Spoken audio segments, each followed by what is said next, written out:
did you go to school? And here's your... What do you think of what's going on right now, mate? These evil little invisible parasites. Satan-worshipping Freemason moron. Do you understand what I'm saying? We're not run by factions. Get the fuck out of camera! There are much more powerful international forces in play. Is this pink guy? Is this what pink guy is? I don't fucking know what's happening. Please go outside and look at the moon quickly. It's been crazy, guys, but guess what? It's how it is, mate. Mate, because I want to do you slowly. But I ain't spending any time on it. Welcome to the Conditional Release Program, a podcast that delves into the netherworld of cults, crims, and con artists. I'm Jack the Insider, otherwise known as Peter Hoisted for tax purposes. And I'm Joel Hill, and it has been a huge news day, and we wanted to get the Conditional Release Program out as soon as possible to you, our beloved listeners. Yeah, this means that this edition won't bear the usual hallmark of outstanding professional editing.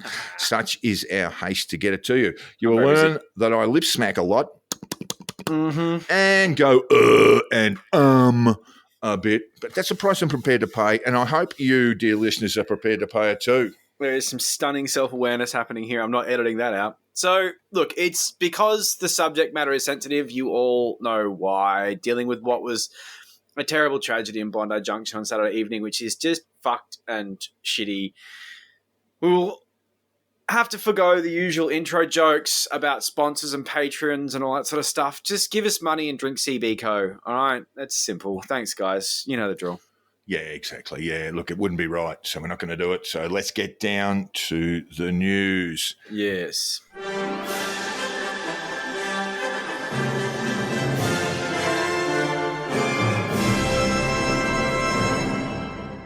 A Saturday evening at Westfield Shopping Centre in Bondi Junction was a tragedy. 6 people dead in a random attack, 11 more seriously wounded.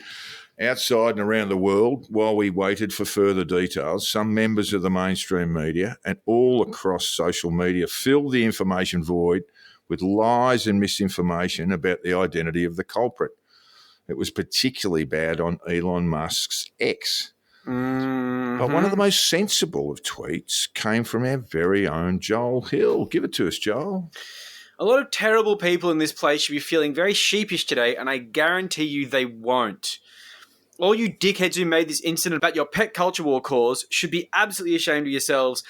You won't be, though, you fucking sociopaths. Now, look, I don't approve of the swearing. Oh. And Joel did misspell absolutely. What, did I? Yeah. I can't edit, I suppose. I think. But the sentiment was spot on. That's the main thing. So let's look at some of the other less enlightened tweets from the fucking sociopaths.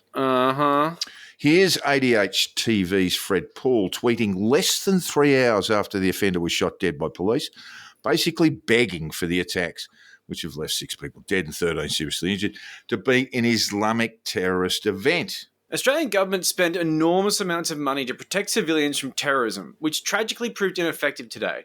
But governments do virtually nothing to minimise terrorism in the first place. Meanwhile, Australians are blissfully unaware the danger even exists. The fuck? Just call it a terrorist event straight off, right? Terrorist Yeah. event straight off. No proof, nothing. Sitting on his blot, looking at social media, calls it that. Earlier, he had posted a tweet with footage shot from a phone with the offender bleeding out after having been shot dead by New South Wales Police Inspector Amy Scott, the first police officer to arrive on the scene. What was that tweet from Fred Paul, Joe? Oh, I hate this one. Anyone you know at Senator Wong? Let's just break away for a moment and talk about the heroism of Amy Scott. Yeah. I believe she was doing some licensing work, so she was going to some of the licensed clubs, checking on licensing, those sorts of things. And when she came across this terrible scene, I believe, and there's been even criticism of her role in this, which is just so far-fetched. She actually told the offender to drop the knife, and then she fired, I think, 3 times, and police are trained to hit at body mass, to aim at body mass, so they aim for chest, and she hit him 3 times. Then she approached him, gave CPR, and then when all of that was done, and because she was still bleeding, I mean, his heart was still pumping there for a little while, and then she got up and said, "Okay, who else can I help?"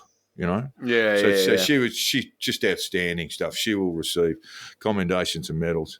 But look, getting back to this sort of stuff, I mean, people in a void of information just decided to fill it with their own miserable prejudices.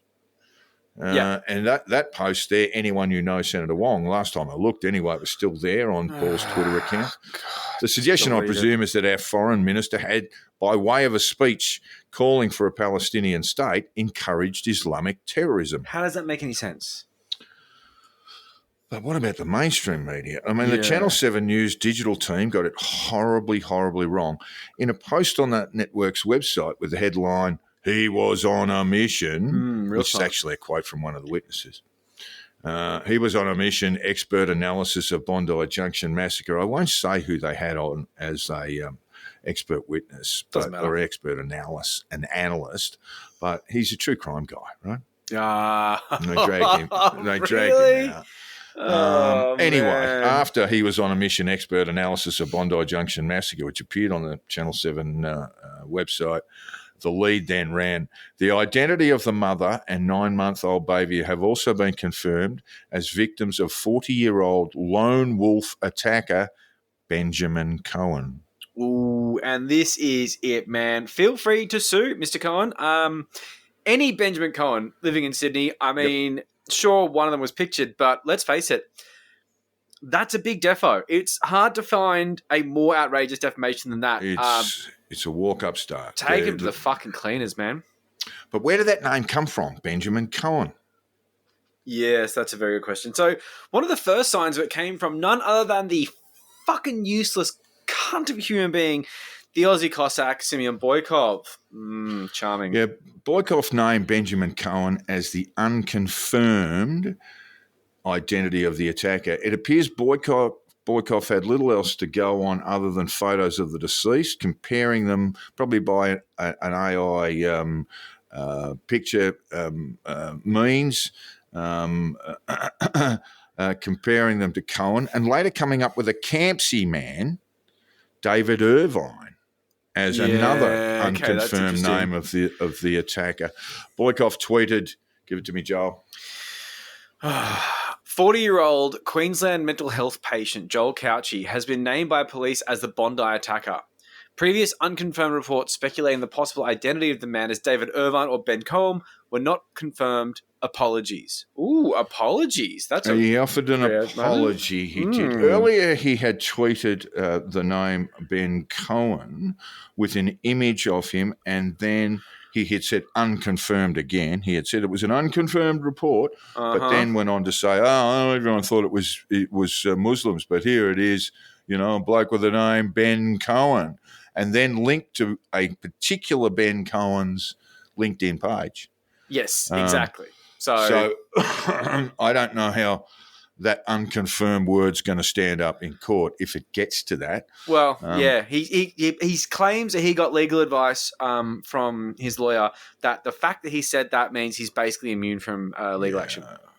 Don't know about that. I don't think that's what the lawyer said. I don't know about that either, and I hope we get to find out, Joel. Yeah, honestly, I'm a bit with you on that one. But here we go. Ben Cohen or David Irvine? I mean, what could that be all about? I mean, what we have here is drooling morons like Cossack, Syrian Girl and other disgraces either pressing the anti-Semitic button or those lunatic racist crowds spreading Islamophobia on the other side. They were begging, both sides were begging for it to be terrorism one way or another. What people are being treated, what dead bodies are being removed from the shopping centre. They are speculating without basis, without foundation, without evidence. Around the world, Nazi ghouls like Tommy Robinson claimed the attack was Islamic terrorism.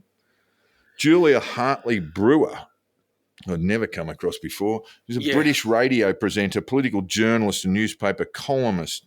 She still has this tweet up and running. Another day, another terror attack by another Islamist terrorist.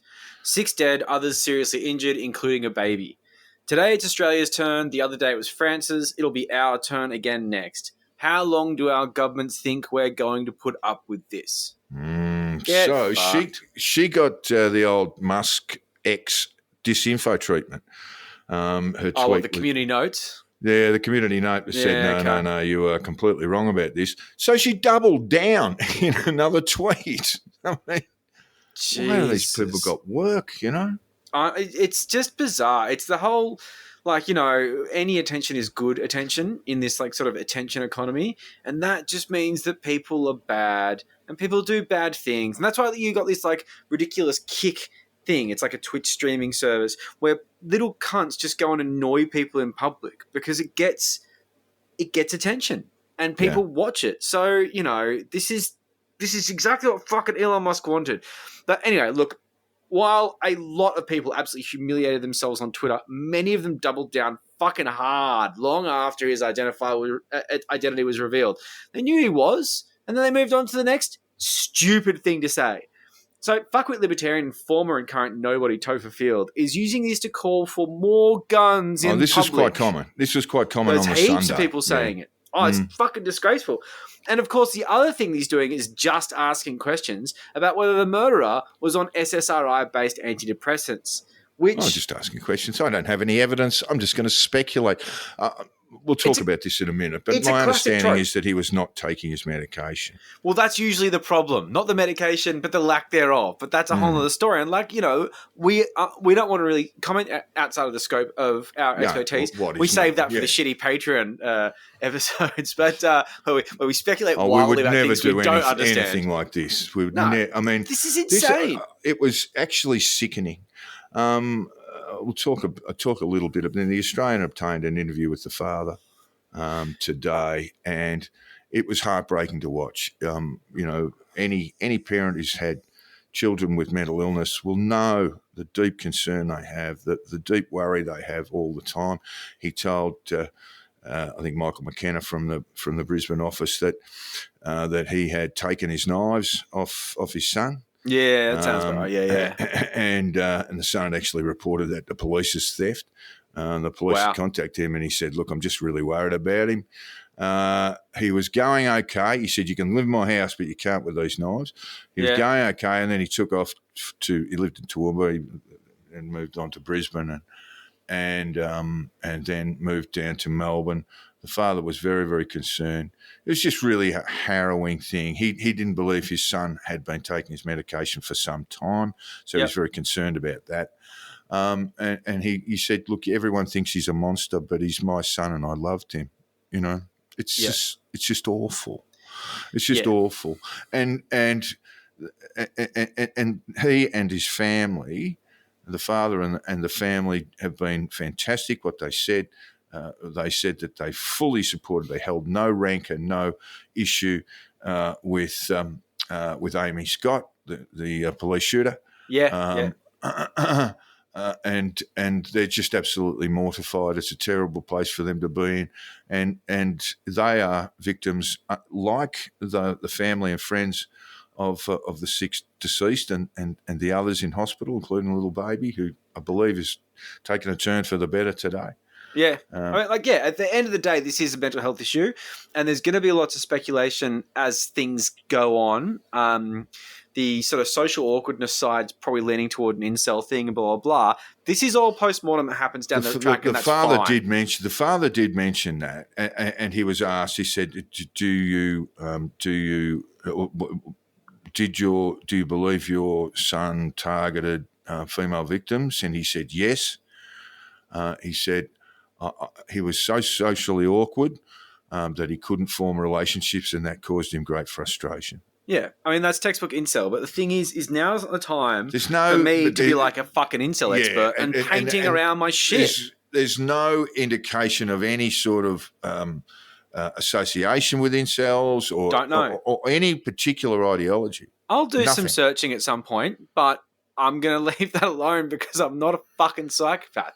Anyway, so look, the whole SSRI antidepressant thing is a classic Alex Jones trope. He's been doing it for years. He just does it with all the fucking mass shootings that he doesn't decide are a completely planned false flag. And the main thing with that is that in the US, they're trying to do this to keep their guns and make sure that any of these school shootings or whatever happens to these horrible tragedies are not blamed on guns, but of course are blamed on things like mental health. God forbid they put more funding into mental health. No, they just need to make it into this weird big pharma thing because, well, Alex Jones is Alex Jones and Toe feels they're Toe not feels, right? They're not advocating support for people with mental health, but with mental illness. No. They're just doing a thing. Look, they're just saying no. It wasn't the guns. Yeah, it's the old. It's a bad joke, but it's not. Guns don't kill people. It's the bullets that come out of them at 1,200 meters per second. Yeah, exactly. Yeah, it's fucking stupid. But look, I'm going to say, going on the Twitter bent here, my candidate for absolute cunt of the year goes to a bloke on Twitter named Luco. That's just what I'm going to identify him. That's all you he need to know. follows me. Yeah.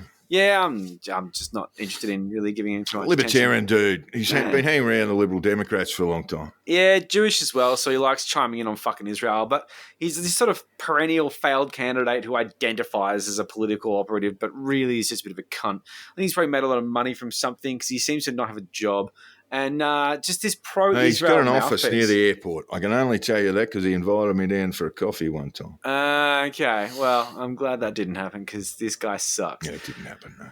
So, look, it was absolutely no surprise he had shit takes in the immediate aftermath of this incident, and here is one of them. You get to read this fucker's words. Well, I read this when it popped up, and I think you responded to it.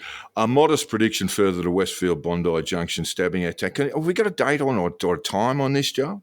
This was not far off. Let me have a look. So this is Saturday evening, I'm going to say? I think it was like 5 p.m. Right. A modest... So when we look at the time frame, we're talking about the offender entering the shopping centre at 10 minutes past 3 in the PM on Saturday afternoon.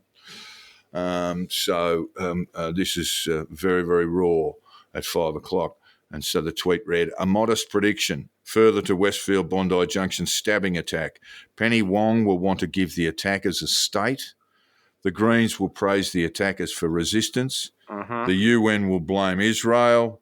The New South Wales police officer who shot the attacker will be accused of genocide. Just every point. I have to say that you. none of those things have happened. Well, it wasn't a great modest prediction, was it? It was actually he did it at 4:51 p.m. So around 5 p.m. Yeah. Okay. Just a fucking scumbag. So this guy. If you don't know, don't say, folks. It's not hard, But even then, just fuck you. It's so awful. It's just sort of narcissism. It's just so awful that in the absence of information, we live in a world where information is almost immediate. But in situations like this, it's not immediate. We don't have a clear idea of what's happened, and we won't have it for many hours. But rather than sit patiently and wait for details, they just go off. They just go off and whatever pet ideological weirdness they have, they shoot their mouths off with it. Oh, totally. And Elon Musk gets blamed for a lot of this, and he does. He should, because of the way in which Twitter has been, sort of turned into a cesspool of rage farming. But a lot of this stuff, it's talked about how the monetization aspect of this. But this dickhead with his blue check isn't making money. He doesn't get enough views for that. He's doing this because attention is currency in itself. Yep. And getting attention has that dopamine effect, has that general sense of I'm somebody now. It got him on Sky News. They fucking got him on there to spout his bullshit. So, look, I'm just going to say, generally speaking, that we should just destroy Twitter at this point and send Elon Musk to The Hague because this experiment has failed. Free speech is bad. We now know this. And we just need to not. I just think what's missing is not so much restraint on speech or some legislated form of it. What's missing is decency. Yes, but indecency is being actively encouraged because the algorithm pumps up things that make people angry. And if you make people angry enough and you get enough views, Elon Musk will pay you for it. Yeah, I understand, but you go back to the source. The person with the fingers at the keyboard, that person lacks decency, lacks the ability to contemplate the very real harm that they might be causing, and that little red light goes off in the brain and says, "Stop! Yeah, you are not being decent. You are not being a human being." We need to work on this as a society because things are not going well. Yeah, it's broader than X or Twitter. Yeah, absolutely true. Like I said, well, it might have something to do with bike lanes, Joe. Oh, for fuck's sake! Okay, look, this tweet really escalated things for me. I want you to read it because I just want to stab my eyes out reading it. This is your mate Luco again. This is Luco again. There's heaps more I could post here, but I'm not going to bore you guys with 3 hours of this cunt's tweets. The police and ambulance staging outside Westfield Bondi Junction would have been severely impacted severely impacted by bike lanes which had been proposed for the area. The eastern suburbs is a heavily congested area which impacts AMBO arrival and transport. This will be a first responder case study for years. I don't know where he gets his information from. He's worked with cops He just for made it ages. up. But he's a fucking idiot. This entire thing is just ideological cultural bullshit. Yes, he's worked with emergency services and apparently in some sort of counterterrorism role. You know what? That makes it even more cringeworthy that this cunt is so stupid and so just irritatingly typical of the culture wars on the conservative side. You are just another fucking annoying blue check mouthpiece with nothing to say, and all you care about is getting clicks and likes and views. So maybe you get asked onto telly and then you can say, hey, look, I'm on telly, and that somehow makes you worthwhile. You are not worthwhile. Your electoral chances are zero. You are a shit human being. Delete your fucking Twitter account, go and touch some grass, and maybe do some volunteering somewhere, but not somewhere that's client-facing, because I don't want people to have to experience you. Something that you dig holes for the homeless or something. Joel, Twitter? I don't know. So Twitter. Look, yes, Twitter What do used we to be say a about place, X? It used to be a place for breaking news and stunning insights on the ground. You know, you go on there and you get insights from nowhere else. Let me just stop you there. I mean, that's absolutely right. The old Twitter, I remember the Islamic State terrorist attacks in Paris, which I think is 2013, but I could be wrong. Don't quote me on that. And I remember that was really the best source of information. Yeah. And I was receiving from tweets from friends of mine who were in Paris at the time, and others, of course, were as well. So we were getting this news on the ground stuff. And I always maintained that Twitter was useful because it could break news in this kind of a bottom-up way. The Fukushima nuclear reactor leak was another one. It was worth it. And then, but once that information came out, particularly the Islamic State attack in Paris, then you had to get off Twitter because then the anger of people would come along, you know, and people were just fighting. People were just fighting because they were angry or they were unsure or they were sporting their prejudices, and so people. It just became a shit fight, and the difference is now that it's a shit fight only. It's not really breaking news anymore. Yeah. Or where it does, it is that breaking news is convoluted, is distorted by all of the disinformation that comes through. You can't get the interesting insights because all it is just a sea of right-wing blue checks who have paid to have their bullshit opinions blasted to the top of the feed, and all they're doing is basically promoting their own fucking pet cause or saying other outrageous things, hoping that then people will pay them attention, and the cycle just goes on and nothing of substance happens. I mean, you know, and this is the thing, like, due to the way in which Twitter is considered a news source, you would be reasonably justified to think this was a terrorist attack by a man motivated by some kind of nebulous Islamic ideology that definitely exists. I think there are still some people on X who think it still is, that it was an Islamic terrorist event. Absolutely. And there's no reason why, even if Elon Musk's dream of having community notes on every incorrect tweet came to fruition, which it hasn't, even then, people don't necessarily see the follow-up. They see the first thing, they don't necessarily see the second thing. Yeah, exactly right. And so that's how easily disinfo spreads. So it's bullshit, and it's a hot time at the moment. Look, what we had was a 40-year-old man with a history of schizophrenia and no overt political agenda. Yep. His social media post revealed he was a lonely, damaged individual with a knife fetish. We don't know what triggered the attack.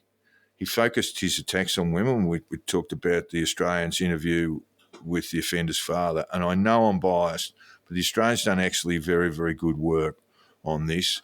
They were able. They interviewed Mr. Cohen, Ben Cohen, who provided an interview to the Australian on just exactly how he felt about being misidentified. Yeah. That was done on Sunday. It's excellent work from the journalist there. and then excellent work in interviewing the father. As harrowing as it was, we needed to see it. We do know he focuses on his attacks on women, and we've heard from the father since, but we don't know why, and we don't know what triggered him, and we're not going to speculate.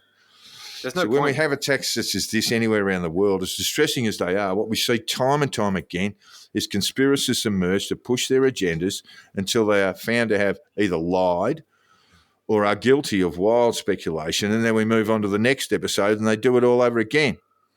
And then self-awareness is not their strong suit. Neither is decency. That's what's missing here, Joel. Decency. And media, and I'm looking at you, Channel 7, have been shown time and time again to publish gossip as fact, rumour as truth. I'm in that business and it appalls me. There are processes that journalists and editors must follow, right? Yeah. In an instance like this, media must wait until the offender has been identified and named by police. Anything else is reckless. Channel 7 failed to do that, and it tells me that the network's news services, on top of a whole lot of recent events, recent revelations about Channel 7's news and current affairs programming, tells me the network's news services are spiralling out of control. They need a fucking clean out. The network did apologise, so that's the first step in regard to misidentifying Ben Cohen. Yep. And claimed their misidentification was a human error. Okay, someone probably got the dreaded counselling or may have lost their job today. Not an issue, right?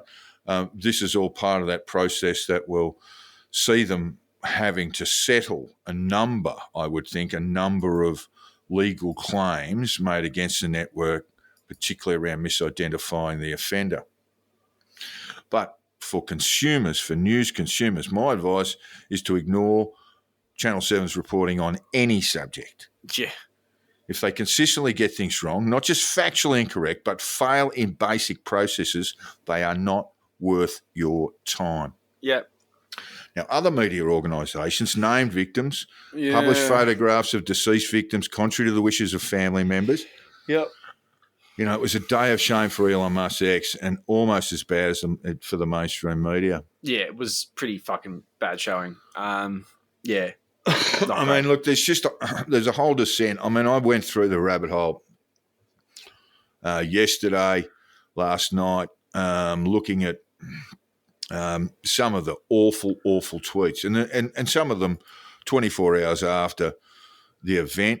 Was still maintaining it was this or that. Libertarian shitheels want, everyone to have an AR-15, well, including the offender, because, that's going to be a problem, isn't it? Yeah, huh? Yeah. Some clown named Alex James, who's not Alex Jones, Alex James, some recent arrival in Australia, I think, of English descent. Yeah, I think called that's the name for the offender to be returned to Gaza as the news broke, right? Mm-hmm. And then he went on if we all had guns, it wouldn't be a problem. Yeah. We know that the offender, through his Facebook page, was trying to make contact with people with bushcraft skills where they went hunting, including with pistols. Oh, wow. Okay. That's interesting. Right? Yeah. Okay. So if there are a lot of guns around, guys, he's probably going to have one. Mm-hmm. Or two, maybe three. Yeah. Yeah. Yeah. Look, our thoughts are with all affected by this terrible tragedy. Absolutely. It's just awful. We need to perhaps look at the way we deal with people with serious mental health issues. We don't want to be locking people up or anything like that on the prospect that they are schizophrenic or are subject to sort of psychotic episodes. Maybe there are some steps to be taken, though, with better mental health care. There is this continuing problem with violence against women. Yeah, of course. And we've seen this all over the place. I was looking at Ballarat last week, reporting on there, and basically that's just awful as well. You've had 3 women killed there in just this year so far in a relatively small town. Yeah, but then, overall, my sister, our thoughts, our sympathies go to everyone affected by this terrible tragedy. Absolutely. My sister posted a really good thing on Instagram today basically saying, look, we don't really know the ins and outs of the fact that he sort of targeted women, and we can have our speculations, things like that, but just tone it down a bit, because for every dickhead who's saying, "Oh, Islamic terrorist," blah blah blah, there are people who also, I noticed some people on Twitter saying things about the MFW incel thing. perhaps, mate. Mad fucking witches. Fuck. They blocked me ages ago. I saw some of their shit today too, and it's just that gloating about again, this sort of stuff. Do not fill the hole in information with just made up shit. Just because that I agree with suits your your cause doesn't mean that I'm cool with you championing this as your fucking toy. Yep. No, whichever side of the culture wars, whether they be valid ones like the analysis of DV and misogynistic violence, or whether it be the dumb fuck things like, let's just have guns, bro. Both of you, sit down for a bit. Yeah. This arrogance that you are able to find a cause, identify a perpetrator, and establish some ideology attached to them in the space of 5 minutes of a breaking news story. I mean, give me a break. Yeah, I know. Fuck off, eh? Anyway. All right. Well, we're going to move on Yep. because that was pretty difficult. It has been a very, very difficult time for those of us who love the great city of Sydney, who love the eastern suburbs, love the Jungo. I tell you what, I don't love the Jungo, I don't love the eastern suburbs, but those are things that, regardless of my predilections on that, I love the Jungo. you should feel safe I going used to down live to in the the shopping Jungo. centre. I used to live in the Jungo, not far from where all this happened. Yeah, it would be $3,000 a week rent for a room now. So just awful. But Yeah. we're going to move on We are. because Donald Trump is trying to make money for nothing. Yes. Again. Sex for free. Oh, you'd have to pay for it these days. Oh, I think so, yeah.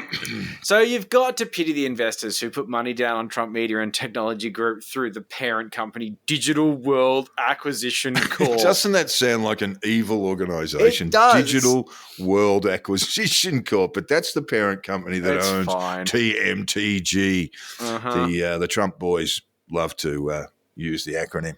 Oh, yeah, of course. TMTG. Hey, everybody, we're with TMTG. Yeah. Yes, if you bought stock at some point around the float of Digital World Acquisition Corp on the NASDAQ on March 26th, not that long ago, it's only been 3 weeks. No. You would have paid 76 big ones, 76 US greenbacks a share. Now the price is $32.41. Mm-hmm.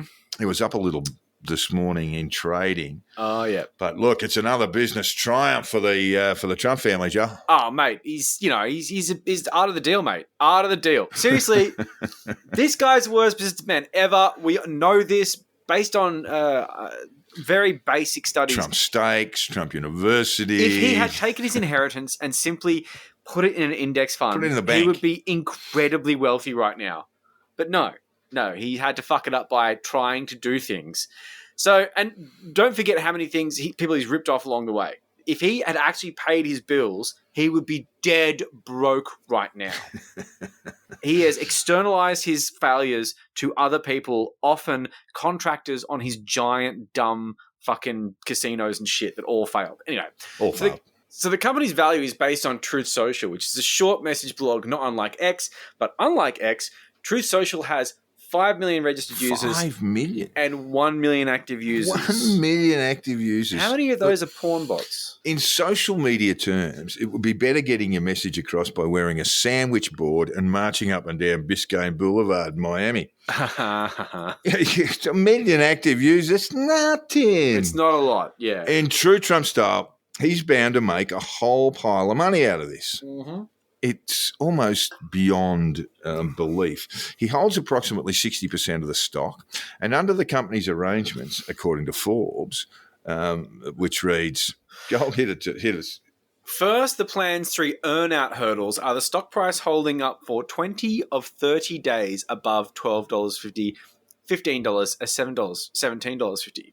Which it has. If the stock clears $17.50, all 3 bonuses are earned simultaneously. Ooh, very exciting. This sounds like gambling to me. Second, the bonus is new shares for all shareholders, i.e. printed paper that causes a corresponding decrease in per share sales, earnings, and stock price. In other words, $0 value. So they just print more stock. Yeah. And then they hand it out to those who do hold stock on the basis of these three bonus lines at $12.50, $15, and $17.50, all US dollars, obviously. Don't sell. So third, that's what it's an effective sort of almost sort of mandatory escrow.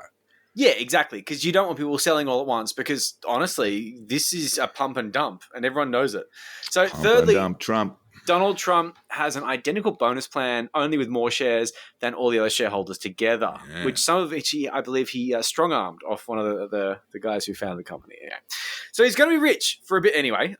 In fact, at the float on the NASDAQ, Trump's personal wealth was estimated at US $6.5 billion, which has halved now. It's halved. On paper, yeah, it's only 3 now for the Trump stuff on paper. What a shame. But this is the thing. It's not even money. He can't sell his stock yet. It's all of it, except for a small amount, is in escrow. So, sorry, bro. The real question is, who in their right minds would invest in this train wreck? Idiots. Digital World Acquisition Corp. It sounds like chaos, from Get Smart. Smart. Yeah. Like Digital World Acquisition Corp. Uh-huh. Stucker, this is Digital World Acquisition Corp. We don't go do here. You got to have a CEO that's like Russian with a strong sticker identifier Russian accent. is DJT, by the way. Yep. Of course, it should be DJT 45. But, it is what we call meme stock. And meme stock refers to the shares of a company that have gained viral popularity due to heightened social sentiment. Mm-hmm. Yep. This social sentiment is usually due to activity online, particularly on social media platforms. And it's meme stock because any look at the company's profit and loss statement shows the company has less than $1 million of income. Right? Mm-hmm. So company valued $4.6 billion. Yep. It has less than $1 million of income in its profit and losses, which it presented to the market a week after the float. And all of it basically coming from advertising revenue on True Social. You only got 1 million people. It's just not going to be the ads are really cringe. It's like Donald Trump teddy bears, weird guns, dumb like right-wing brands that do really normal stuff, but they say they're right-wing and charge like twice as much. It wouldn't be global stuff. There'd be a lot of like Joe's Smash Repairs and all that sort of stuff. Yeah, there's a bit of that. Yeah, but Joe's non-woke Smash Repairs. It's fucking so real, dumb. Real men only. Yeah, exactly. And no chicks. Our workers will sexually harass your wife. Yeah, exactly. If you one pussy grab free with every fucking oil change, like it's just dumb. It's dumb, and it's. But that's the same thing with Twitter, which is a much bigger power. But once you're that much of a cunt, people just don't want to give you money for ads. Yeah. The big corporates are going to give them a swerve. Yeah. But it's only as meme stock that we can understand how a ratchet little company like Digital World Acquisition Corp has a market capitalization of $4.6 billion US. Yeah, and that's it's got $1 million in annual revenue. And that's annual revenue. Like it's not profit, it's revenue. Okay, so they're not. It's not a profit-making company. Yeah, that's the only cash they've got coming in, right? Massive loss, an operating loss. I don't know what the number is, but it'd be huge. Anyway, look, Margaret Clown's going to get smashed on this, and we don't fucking care because they joined the cult and they just believe that Orange Hero is some kind of business genius when public record going back decades says that is a long, long way from the truth. Trump Steaks, Trump University. Trump Vodka, I think. Just there's been a lot of shit. There's been a lot of bad stuff. Atlantic City, he can't even. The house didn't win. Atlantic City's still fucked from how he fucked it. It's just amazing. This fucking He's never going to pick up any college votes in New Jersey. He's just so fucking cringe. So there will be some people who will make money from Digital World Acquisition Corp and Trump, truth, the short sellers. And boy, are they going hard on this absolutely shitty stock. It's in short. So for those who don't understand these things, a short seller borrows to purchase stock of a certain company and sells it on the market, planning to repurchase later for less money. They're actually banking or betting on the stock reducing in value. Yep. And short sellers bet on and profit from a drop in the stock's price. Yep. And this is from Reuters. Even before the company started trading under the DJT ticker, short sellers had piled into bearish bets on Digital World acquisition, selling about 16% of its free float short, making it the That's a most big chunk. shorted special purpose acquisition company, or SPAC, as of March 25, the day it stopped trading, according to data from S3 Partners. Yeah. So basically, Trump's shitty stock is the most shorted stock on the market today because he's just such a winner. On the NASDAQ. Yeah. Just such a winner. So much winning. Look, market idiots are just so fucking stupid. I mean, if you remember when we used to do the Eric show when we go through the Trump website. Yeah, that's right. Yeah, candles for like $120 and so gaudy and so bad as hideously, well. Yeah, gaudy and hideously overpriced. Oh. If you've been chucking your cash down on that, you go Digital World Acquisition Corp. I'd be a fool not to be involved in this. And look, even then, okay, so there is a strategy here, right? So what the plan is that Truth Social, after November, becomes the mouthpiece of the White House, where Donald Trump only speaks through Truth Social and really leverages this position as President of the United States of America to make sure that Truth Social is not only used, but is basically an essential part of the US I'm going to buy some stock right now, apparatus. Joel. But except there's another way to look at this. Uh-huh. Because if Trump, for whatever reason, leaves Truth Socials, there's not going to be $1 million in advertising revenue. It's going to be anything. He's the only reason why it exists. And even if he exactly wins, right. and even if he tries to use this as a mouthpiece, that still doesn't justify the astronomical price, and it will also create huge issues with him as president. It's going to, well, before, deep into the campaign, this company is going to go basically belly up. And it could go belly up well before the election. Stephen Bartholomew, he's a reasonably good economic analyst for the Sydney Morning Herald, has been writing about this in sort of breathless fashion about how much money Donald Trump has made. That's when the float happened. And he went, now you've got billions of reasons, to worry about Donald Trump. It's kind of nonsense stuff because we're all looking at this going, the only reason DWAC exists is Truth Socials and it's junk. Yeah, exactly. So it's going to be a big one, and it could be a collapse. While this guy is sort of trying to convince people that he's, remember that the business genius, did The Apprentice, all that kind of stuff. Out of the deal, man. Did deal. you have a Trump steak? Did you have a Trump candle? And while this is going on, his business hits the wall. It's not going to be a vote winner. Put it that way. Yep.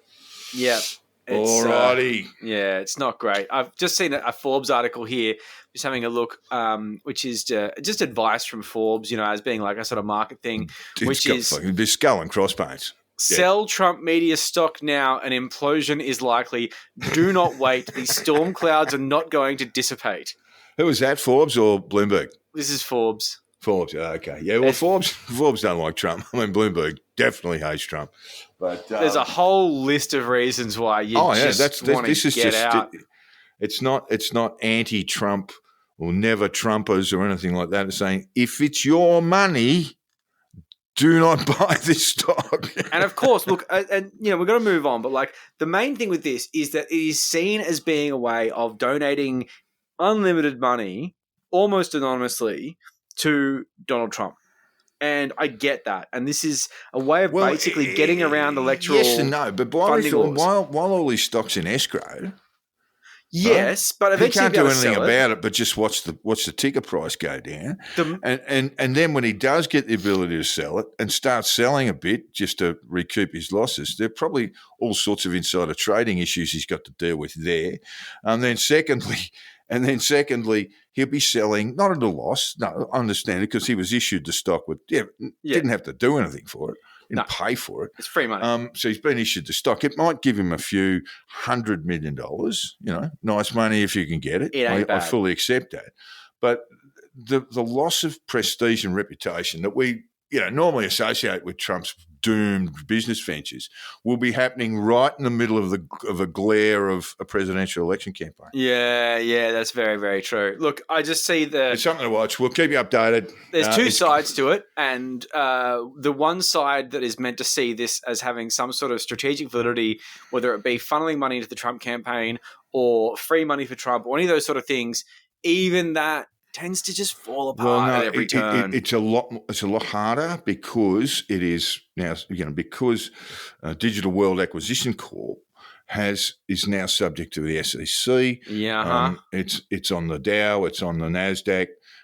So it has all manner of prudential obligations. Prudential is probably not the right word, but fiduciary, I believe it is. Fiduciary is the right word. Thank you, Joel. Yeah. Fiduciary implications. They cannot lie to people. They can't say, "Hey, everything's going beautifully," when it's not. They are required to report financially. So when companies go public, this is one of the problems they find, that all of a sudden all these horror stories that they have, they must tell the market about, or they are committing serious criminal offences. Yeah, it's quite special. Anyway, it'll be very interesting. I think we're going to keep an eye on it. That's my little prediction. Is it's just going to be a complete shambles by about October. Yeah.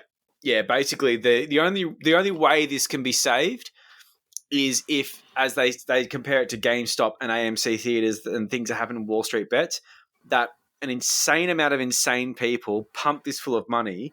But unlike AMC and GameStop, everyone in it has to expect to lose their money. And it has to not be an investment but a donation. And I just don't think that Americans with small wallets are prepared to do that.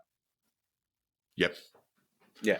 All righty. Well, the big news story on this day, the 15th of April, is that Justice Lee has found Bruce Lehrmann has in fact raped Brittany Higgins. He's found that proven to a civil standard, which is in the balance of probabilities, Joel. Yep, that's the one. We heard all the evidence over a painstaking and absurd process. It was prolonged over a long period of time, and now we heard the judgment from the one and only Justice Michael Lee, who's fucking hilarious. And in the long verbal judgment that was issued 15th of April, which is this morning, he described some of the evidence as an omnishambles, which finally confirmed the man himself is a fan of the thick of it, and so are we. He's such a wit that throughout you often hear people giggling in the background when he makes some very dry remarks. Just judicial zingers, and they were really good ones. There's this is the thing about when you're studying law and you have to read case law, and every now and then you'll have like a fucking character like Lord Denning from fucking England who just has these great ways of using legalese to make dry, shitty remarks, and you're just like, yeah, bro, I feel you. It's good. And there's nothing like a good slap down a judgment. I had a bit of a look at his background, and he's been in the biz for a while. He hasn't come down and laid a shower. Look, the judgment is the complete judgment. And look, his verbal judgment today was, it was got to be the best part of 3 hours. It was fucking long. I was not expecting it to be that detailed, but no, I thought it might go an hour. Thing. In fact, our good friend on Twitter, Vexatious Litigant, suggested we should reserve an hour, but it went long over that. Yeah, long. The judgments that we've got here, the full judgment runs to about 400 pages. I think it might be longer than that. But we did have, in order to get a script going together, we just pulled this together. I'm not sure that you will want to hear it, but basically all of the applications made by Bruce Lehrmann's team have been dismissed. Yeah. So the fact that that he sought to have his reputation vindicated is not going to happen. No. I suspect it'll be a bitter night for Sydney's cocaine dealers, Joel. Yeah, the Corolla bags will be interesting because cocaine to me has always been a fun drug and a happy drug. I've never done sad cocaine before. Yeah, it'd be interesting, wouldn't it? I don't know. I think he might be doing sad bags tonight. Sad bags tonight, just crying, just having a bit of a cry, but that's the thing. Bit of a snort. But when you cry, your nose gets all snotty, and then you can't. Yeah. defeats the purpose, doesn't I've it? never done lines of anything while crying, and I reckon it would be really hard. And look, you can't say, look, can you send the invoice to Channel 7? No, You can't do that anymore. No, I don't. You And could just try. I think he'd be back on the single bed in his mum's place now, wouldn't he? Because the rent that Channel 7 were paying for a place in Balgowlah, originally Randwick, then Balgowlah, that presumably is, in fact, I know it for a fact that a couple of weeks ago they said, Champion, can you find some digs? Yeah, it's a rental crisis too, which isn't exactly great. He had another place, a sort of party house, where he was like having a lot of parties with a lot of people, and I'm astonished that he still has friends. But they kicked him out of there as well. I think it was some sort of like holiday rental type thing. And I think that was, isn't that the place in Balgowlah? I think it might have been somewhere in the city. I don't know. Anyway, look, I don't follow Bruce Lehrmann's debaucherous nonsense too closely. My main thing was I was seeing that women were turning up, and I'm thinking, are you sure you want to be in the same room as that guy? Is that a smart decision sexually? Anyway, good luck to you. Look, Justice Lee did determine, I thought, and look, bear in mind, I mean, we talk about predictions and things like that. Having watched like maybe 10% of the trial, that doesn't make me an expert or hang on there, Justice Lee. I know, I think I know better. My prediction was that perhaps Channel 10 had not done enough to establish truth. Yeah. And that the damages that would be awarded to Lehrmann would be nominal, as they say. Nominal, yeah. And in fact, Justice Lee made a really odd comment when they were looking at Auerbach's stuff, Auerbach's evidence. He actually asked counsel for Channel 10. He said, "What's the lowest denominator of currency?" I think that's the right term. And he said, "It'd be the 5-cent piece, wouldn't it?" And I went, "Ooh, there's a little clue there." That's mate. A hint. Yeah. That the damages might be 5 cents. But he said had he found in favour of Lehrmann, Lehrmann would have got damages of less than $20,000. It was an absolute bake of Lehrmann's credibility.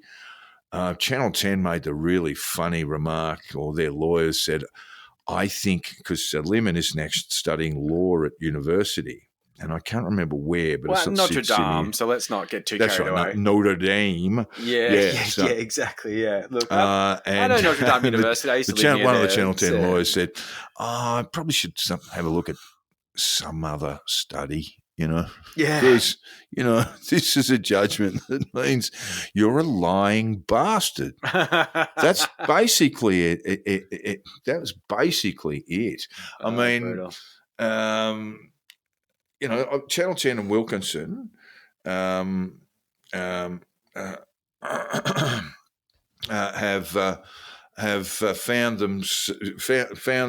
been found that they did in fact establish sufficient truth that in fact that Lehrmann did rape Brittany Higgins. There were very few people came out of this with any particular credit. I just wanted to come. Mr. Lehrmann, this is from the judgment. Mr. Lehrmann's evidence was unreliable. Mr. Lehrmann raped Ms. Higgins. He basically says that this man is a almost pathological liar. But he also reflected Higgins he found to have lied subsequently after the event. He noted that there may have been a cause for this in relation to trauma, but he believed that she may well have been truthful to the best of her ability the bruise in and around the event. But when it became political, she told a few porkies herself. Yeah. In and around the people who've come out of this best is Fiona Brown as the chief of staff of Linda Reynolds. Yeah. Linda Reynolds herself, because they said, look, we tried to help, but she basically lied about what offers of help were made to her. Perhaps the great line, Joel, is from Justice Michael Lee today was, having escaped the lion's den, Mr. Lehrmann made the mistake of coming back for his hat. Amazing, Obviously isn't it? referring to the ACT mistrial, criminal mistrial due to misconduct, skated away from that, just slipped through the net and thought, I know what I'll do next. I'll sue for defamation. I mean, look, it's gone so well for others. You Oh, know? that's right. I can see a track record of success here. John Kudelka sort of made the point that any receptionist working for a defo lawyer, if you come in and say, look, I think I've been defamed, that receptionist should have a duty of care to you to say, turn around and walk out this door. Run if you have to. Do not come back. Because this is, was two Jacks. Hong Kong Jack often calls it the Jack Elliott phenomenon, because Elliott tried to sue after narrowly escaping criminal convictions, and he ended up, spending his Wednesday night watching his undies and socks go around the laundromat. It did not end well for him. BRS, a little bit different. BRS's criminal matters, allegedly, or possibly they are yet to come. They are yet to be announced. And we've had the civil case, which has found him to be, basically a murderer. And so that was one that he didn't expect. Very, very funny meme with Kerry Stokes' face placed on George W. Bush's head in that rather famous photo of his advisor. While he's reading the book? Telling him, while he's reading the children a book, and the advisor is saying, a second plane has hit your wallet. Yeah. It was kind of funny. You got to ask, why would you go the defo route, Joe? You just got to ask yourself. It's just not smart. It seems to be the most dangerous and stupid thing you can possibly do. If you've narrowly escaped a criminal conviction, which was a coin toss, right? I mean, we can't say which way it was going to go, how jurors were going to consider it, but let's say it was a 50-50 exercise. Mm-hmm. Be fair about it. He narrowly escapes an even money, go to jail for a very, very long time conviction. Yep. And goes, well, geez, that was close. I better go away and study the law or do woodwork or, go and work on a farm. Come back and that make was some money close. But instead, I'm going to stick my chin out, and then I'm going to go on Channel 7. I'm going to buy lots of Coke and have Thai masseuses and tomahawk steaks. And have free digs for a while, and nothing bad will happen to me. His arrogance is quite special. It's quite special, isn't it? Yeah. I mean, look, I feel no sympathy for this man whatsoever, and I feel sympathy for a lot of people because I understand their circumstances. The only person the person I feel the most sympathy towards is the idiot who got Bruce Lehrmann's face tattooed on his arm with the words survivor on the bottom and victim at the top. Yeah. And you think, what are you going to do with that, mate? I did suggest he sort of turned into Rolf Harris, but I really don't think that's fixing the problem. No, it's shifting the problem. It's, It does look a little bit like a young Rolf. Oh, God. I mean, look. There are outstanding matters, of course. 4 Australian Capital Territory cops are suing the former ACT prosecutor, Stephen Whybrow. Oh, wow, okay. The ACT Anti-Corruption Commission is examining the conduct of Justice Walter Sofronoff, who conducted a judicial review into the criminal proceedings. So that's the sort of ACT ICAC going to have a look at that. Yep. Fiona Martin, I don't know. I was just sort of checking this before. I don't know whether she's the one who's come out on this best of all, I think. Yeah. She was described by Justice Lee as unhesitatingly preferred the evidence of Fiona Brown over that given by either Lehrmann or Higgins.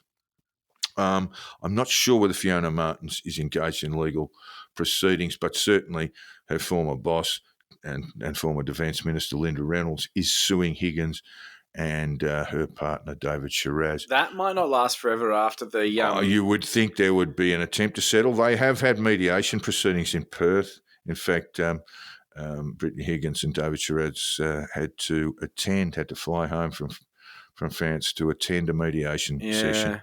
And I believe Higgins, if not hospitalised, but fell ill around that time. I would imagine that now that look, I think I'm saying too much here, but Linda Reynolds is in a fairly strong position. You think so? Oh, yeah, absolutely. After Lem was found to have raped her? Well, Justice Lee has basically found that Higgins was, shall we say, untruthful yes. in her recollections about her interactions with Fiona Brown and Linda Reynolds. If Reynolds had any fucking decency, she'd just leave it alone. But what can I say? You know, Tories going to be Tories. I don't know that I agree with you. I mean, it's certainly in the case of Fiona Martin, it's a terrible thing to lay at someone's feet, particularly a woman, saying you walk past a rape. And that's essentially what Brittany Higgins and Shiraz have said. And it's known not to be true. Yeah, okay. All right. So, we are talking about, Linda Reynolds has she's mortgaged her house on this. And it may well be that Brittany Higgins and David Shiraz have invested part of the tiling on the roof in the French maison as well. So there's a bit more to play out here, but dear oh dear, Bruce Lehrmann, what were you thinking? Couldn't have happened to a fucking nicer bloke. Look, ultimately, who are the winners here, Joel? And I'm going to say law-talking guys just like you. They're the winners. I mean, they talk about lawyers' picnics. This wasn't a lawyers' picnic. This was a lawyer's all-you-can-eat smorgasbord with full carvery privileges. Yeah, but who's getting paid? And it's still going on. Who's paying fucking Lehrmann's lawyers? It's a good question. And there's some suggestion that it might be a sort of win-only sort of fee, but I doubt that very much. Yeah, I don't know. I doubt that very much. Yeah, I think there'll be some nervous people in that law firm. Well, Brucey might be back at the federal court answering to a bankruptcy application. I would be very surprised if that didn't happen, based on the idea there. Yeah, there's likely a bit of a personal guarantee on that. Otherwise, I just can't see how this would have played out. It just seems kind of insane. No time to get lit. Now, what Mark O'Brien was solicitor for the applicant, and then the council. Yeah, okay.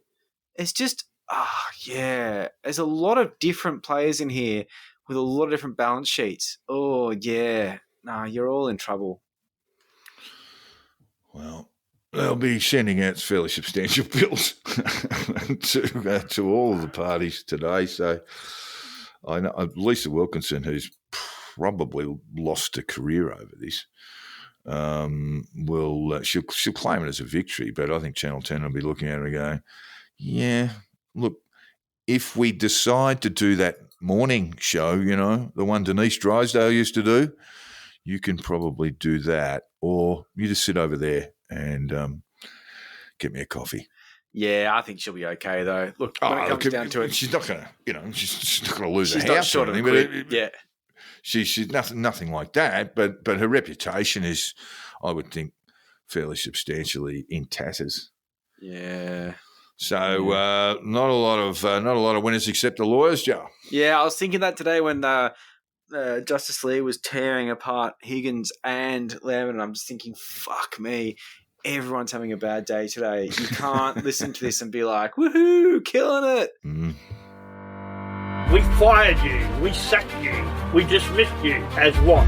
As garbage, because that's all you are. You're a criminal, you're a traitor, and you're going to the biggest barbecue in history. So from Christmas dinner to you are the dinner. Thank you, that's what I'll go with. Well, SovCits are very, very funny, but this is, we've got a fairly serious episode going on today, so it's not hugely funny, except these people really are idiots.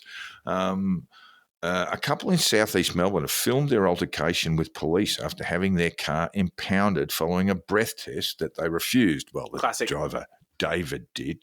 Aw. And Vic Pol said the man known as David had refused to take a breath test and then got a bit rude with the wallopers. Classic. David's partner, Trish, she's a lovely lady, filmed the blue with the cops, accusing them of working for an illegal corporate government Yep. or government, and got their car towed for their trouble. Aww. So Over to sad. news.com.au on Christmas Eve last year. Oh, wow. This has got a bit of age on it. So the Goes back a way, but there's a point to this. Okay, so the couple argued with the police as they moved to detain their car, with Trish claiming that David never physically touched anyone while questioning the legitimacy of the breath test request. God, say that 10 times quickly. During the row, police questioned the couple's Smart Cities sticker on their car. Oh, that's good. I like I knew you'd that. like it. I knew you'd like that a lot. You know me. With the woman explaining that the Freemason government and illegal councils were planning to restrict the public's movement to 15-minute perimeters. This is written for me. Quote, David never hit anybody, never physically touched anybody, just refused. No. They say he refused to do a breathalyzer. Well, yes, he refused to do that. Quote, you don't know about the smart cities? You better look into the council website and find out about it. They gate everything off in a 15-minute perimeter and you're not allowed in or out of it, she told the officers. What? But aren't you? Isn't the problem that you're in it? Like, if you're not allowed... illegal corporate government, 15-minute cities, all this kind of stuff. Where Just have are a look. you if It's you're on the not in or out of website. it? It's on the website, Joel. She's in like a parallel universe because she's not in it or out of it. She's like... they're about to have their car towed.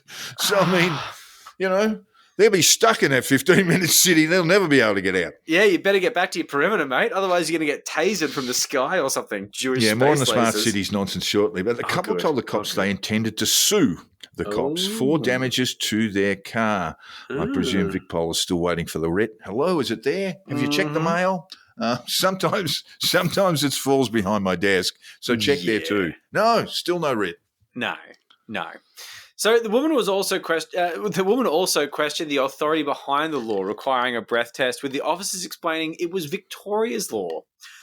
Whose law? She asked the officers. It's Victoria's law, the officer replied. Victoria who? Trish said. The state of Victoria, the officer said. Are you saying the government, the illegal corporate government? She asked. It's the Road Safety Act. It's legislation, the officer said. Road safety legislation. Legislation, Trish said. Legislation. See, that's a good line. That's a fucking SovCit. She's a SovCit stand-up comedian. Oh, she's good. Yeah, no, she's got a good Telegram account. I'd love to see the list of channels she's subscribed to. And she thinks she might actually be a concreting entertainer. She's certainly a largish woman, so she'd be up for a bit of concreting, I reckon. I am so impressed with her meme-level knowledge of her cause. Legislation. Tell live vision. She's a fucking modern Thanos. And when the tow truck arrived, the couple resisted, claiming it was theft, and demanded a business card from one of the officers. Okay. Look, if ever anyone pitches anything from me, I say, hey, buddy, if you're going to steal that, I want your business card. 100%. Yeah. Can I get your LinkedIn? Look up DVD player email theft. address. Give us your email address, please, mate. Yeah, just get us on the socials, mate. And as the car was pulled up on the tow truck, SovCit Dave piped up. Oh, and trigger warning. Listen to this, Joe. Graphic violence here. Don't touch me. Touch me and I'll put your jaw through the back of your fucking head. He's about 60, right? And there's this young wallopers fighting fit. I just didn't think it was going to happen. I didn't think anyone's jaw, if there was going to be any jaw that went through the back of anyone's fucking head, it was going to be SovCit Dave. Yeah. Yeah. So the driver is expected to be charged with traffic-related offences. This all did happen on Christmas Eve last year, so Oh, it was Christmas I don't know Eve, what yeah. happened here. And Oh. police confirmed that they attended an address. And I only just want to say this: it's in Narre Warren South, Joe. Oh, is And that you won't fancy know. Narre Warren? Well, you or- may not too much about the geography I know of Babbitt lives around Bourne. there. But there you go, southeast Melbourne, very, very close to Frankston, Oh, okay. I know and Frankston. a little bit close to Dandenong. Yeah, I know Frankston. So they lost their car over Christmas, and I bet you ring them up and bring up the people who own your car on Christmas Day. They're probably not going to answer you. Probably not. Probably not. Boxing Day, probably not. Watching the cricket. Then there's a couple of public holidays after that. They would have been stuck in their own hellscape 15-minute city for quite some time. The great thing is they probably would have gone there and be like, hold on, you can walk to basically anything in this place. I mean, I've never thought about this before. This is amazing. This is, look, when you have a look at Trish, mate, you know she's not a walker. She's poor Trish. She's not going to do a lot of walking. Oh, poor Trish. But there is an important. I mean, of course, we have another SovCit winner. They've won again, but there is an important add-on to this story, and that is that in Victoria, there will be local government elections in October this year. Same in New South Wales, and that SovCits like Dave and Trish. Be led by people like Darren Bergworth. Yes. Bergworth and others through and I have to get this right, My Place. Yes, that's right. I often say MySpace because I just, I always thought it was better than Facebook. Rupert That's Murdoch just and so I good. thought it was a great investment. Anyway. Listen to Tinfoil Tales for this stuff, guys. Yeah, We're this is a clearly Tinfoil not Tales covering thing, the but field. it's something that you need to be aware of, listeners. Yeah. Darren Bergworth and a whole host of candidates are going to be running, not just in Frankston, but throughout Victoria and New South Wales. And basically they think they'll get through, and they may well be right on the basis that people care so little about who their local councillors are that they could vote these SovCit lunatics in. And anything is possible when you lie, and politicians have made it legal to lie in campaigns. Yeah. It's just an absolute perfect No, he's storm. just soaking it up. Yeah, the charming couple of SovCits may or may not have been under the influence of Bergworth, but the sticker on their car owned by David and Trish regarding 15-minute cities is a bit of a sign these two idiots have joined the SovCit cult. Oh, yes. The point is that listeners and really everyone in Victoria and New South Wales should be wise to what is going on, Yes. rather than waking up one Sunday morning in spring to discover that your new local councillor is a Holocaust-denying weirdo who believes the very government structure he represents is illegal. Oh, yeah. I mean, there's nothing like a hangover that involves casual anti-Semitism, Who's our new councillor? Holocaust denial, It's general really not that nonsense, funny. It's quite transphobia. Oh, it's very possible. So, look, we have looked on this podcast at these hallowed grounds of the conditional release program.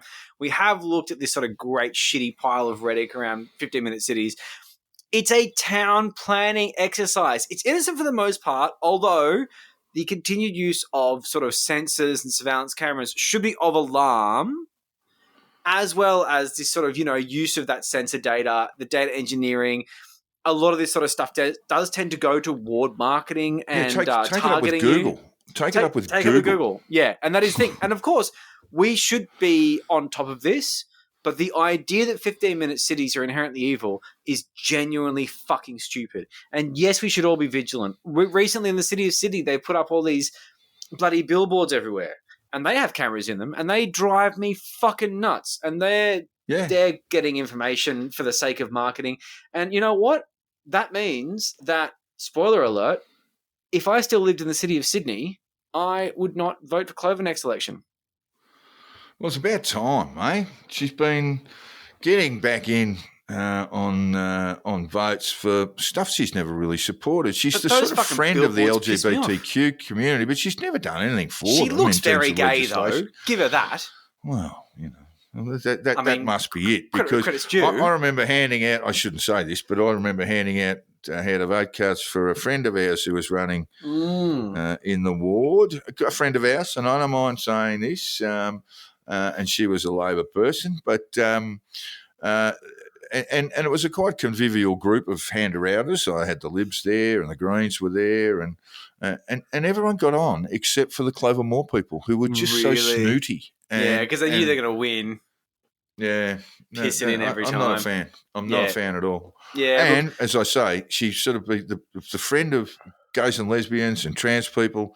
It's well, show me what she's done for them. Darcy Byrne is the true friend of the LGBTQIA plus community, and Darcy Byrne should be the God Emperor. He should be the fucking Prime Minister of Australia. I love his work, and he will shit on the state government if he has to. He's a fucking legend. But look, I just want to say right now that in someone's brain, the fact that walking 15 minutes to a shop or a medical service, a place of employment and a school, or anything that generally speaking you would need is, and I repeat this for the cookers at the back, not tyranny. Not tyranny. If that's your version of tyranny, your life, pretty good. Used to take me half an hour. Now it's only 15 minutes to get to the shops by foot. That is not tyranny. I tell you what, if I don't get in my car, did I even get there? I don't understand the concept. But, well, look, we have to alert through this sort of SovCits story that what is a great threat, genuinely great threat, not just in Victoria, New South Wales. Queensland had their elections earlier this year, not it was the last month. Not aware of any my place loonies getting up there, but, gee, they're really spreading their tentacles. Sandy and Sos have been all over this on Tinfoil Tales, and we direct you to their podcast for. They teamed up with for a look Guardian into the article recently as well. SovCit madness. So yeah, there's a lot going on in that space. Those guys are basically holding this entire thing in their fucking shoulders, along with Dave.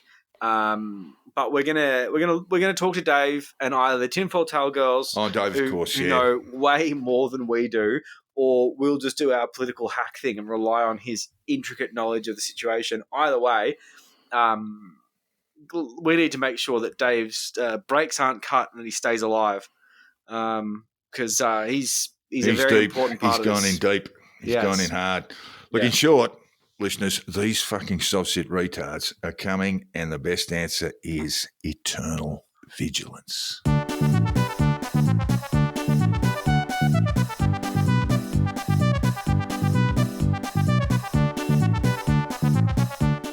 It has been a very slow week in Pete Evans. Come on, Pete. Just so fucking slow that I thought, fuck this, I'm just going to do Babbitt. You know, I'm just going to do Babbitt. I'm sure he said some really dumb shit. He got really weird about God recently. Yeah, he's got very posting strange. Trump shit. I mean, I can find something. You can always find something with Babbitt. He loves posting. But every now and then, when I'm scrolling through Pete's timeline, something comes up that just rubs me the wrong fucking way. And I mean, look, yes, the nasty transphobic memes are bad. They upset me. I feel bad. Or the general bigotry and rage farming that this sort of love and light phony pushes to his dwindling audience. But this fucking guy posted this. The best TV series ever made. So freaking clever and funny. Laughter is the best medicine. Okay, what's wrong with that, right? So what TV show is he referring to, right? Well, when I was diagnosed with cancer, that's what the oncologist told me. So Like, laugh just is go the and have a good medicine? laugh. How'd Go and that have a work for good you? laugh. You'll be cured in no Hey, time. you're still alive, right? You're still alive, right? I guess you did laugh. Did you laugh watching Arrested Development Yes. or 30 Rock?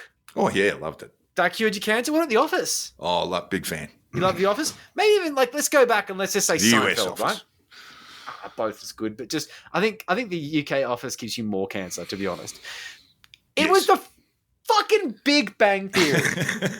And I mean, look, I apologize to any of our listeners who enjoy watching this steaming turd of a production. And if you're in this terrifyingly large category of people, then maybe turn the It is a big podcast category. off at this. Oh, fuck, huge. You can skip forward if you really want, but the outro is not going to be that great. Okay, so look. The Big Bang Theory is often referred to as a show about smart people for dumb people, and that about sums it up. But it's also a dumb person's idea of smart people. These dorks are not just fictitious characters, but they are unfunny, annoying, and stupid fictitious characters.